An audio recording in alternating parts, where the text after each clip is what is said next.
আজ থেকে ১৪০ বছর আগে ৮ ঘন্টা কাজের দাবিতে যে আন্দোলনটা হয়েছিল, সেটা এই আন্দোলনের ঢেউ ছড়িয়ে পড়েছে গোটা পৃথিবীতে, এক মহাদেশ থেকে আরেক মহাদেশে। পৃথিবীতে এমন কোনো দেশ নেই যে দেশের শ্রমিকরা রাস্তায় নামেনি।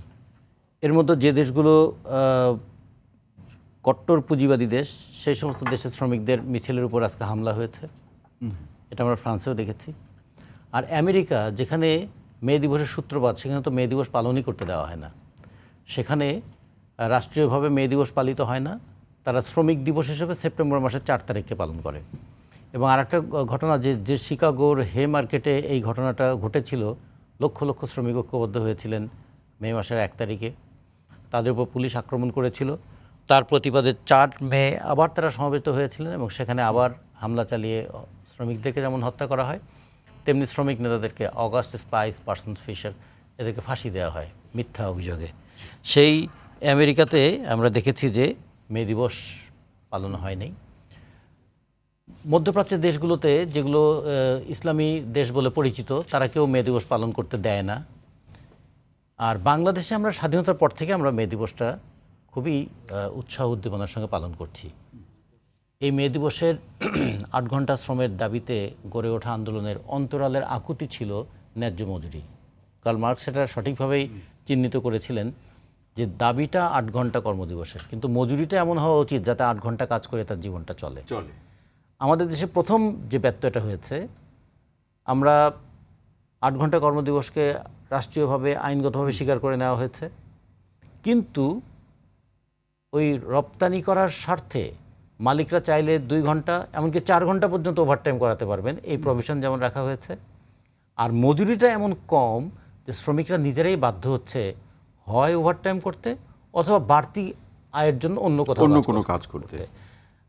সেটা শুধু কিন্তু আবার মালিক পক্ষ যেটা বলে থাকে, ওভারটাইম করলে তাকে তো তার অর্থ দেওয়া হয় বা সম্মানী দেওয়া হয়। সময়ের চাইতে টাকা অনেক বড় হয়েছে।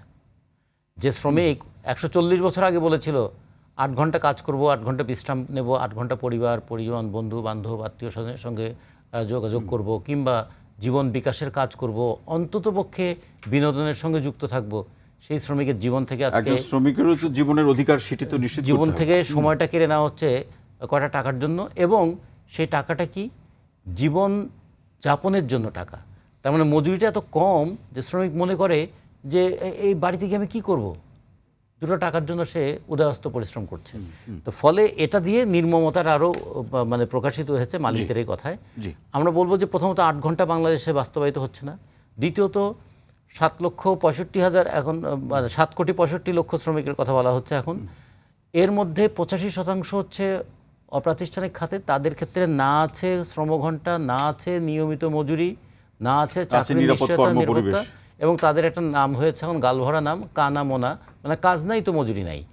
এর সঙ্গে যুক্ত হয়েছে আউটসোর্সিংয়ের নামে একটা নির্মম শ্রম শোষণ এবং ডেলি ওয়েজের নামে আরেক ধরনের শ্রমিক বঞ্চনা। এগুলো যেমন আমরা দেখছি, এর পাশাপাশি আমরা দেখছি, দুটো ছোট কথা বলে শেষ করি। সরকার বলছে আমাদের দেশের উৎপাদন, আয়, মাথাপিছু আয়, জিডিপি সবই বাড়ছে এবং ধারাবাহিকভাবে বাড়ছে। আমাদের $9 বিলিয়ন থেকে বাংলাদেশের যাত্রা শুরু, এখন $450 বিলিয়ন আমাদের জিডিপি। আমাদের মাথাপিছু আয় এখন $2,840। তো $2,840কে 122 দিয়ে গুণ করুন, তাহলে 3,55,000 টাকার মতো হয়, প্রায় 3,50,000 টাকার মতো হয় মাথাপিছু আয়। মানে একজন বাচ্চারও এই আয়, একজন বৃদ্ধরও এই আয়। কিন্তু যে কর্মক্ষম শ্রমিক, তার মাসিক বেতন কত? গার্মেন্টস, যেটা আমাদের এক্সপোর্ট আর্নিংয়ের 82% আয় হয়, সেখানে আমরা 12,500 টাকা নির্ধারণ করেছি। মাথাপিছু আয় হিসাব করলে একজন সক্ষম মানুষ শুধুমাত্র তার হিসাবটা, তার বাচ্চার কথাটাও দরকার নেই, বুড়ো বাবারও দরকার নেই, তারটা হলেও তো তার 28,000 29,000 টাকা তার মাথায় পড়ার কথা। তার মানে কি পরিমাণ নির্মম শ্রম শোষণ এখানে হচ্ছে যে মাথাপিছু আয়েরও অনেক নিচে সে মজুরি পাচ্ছে।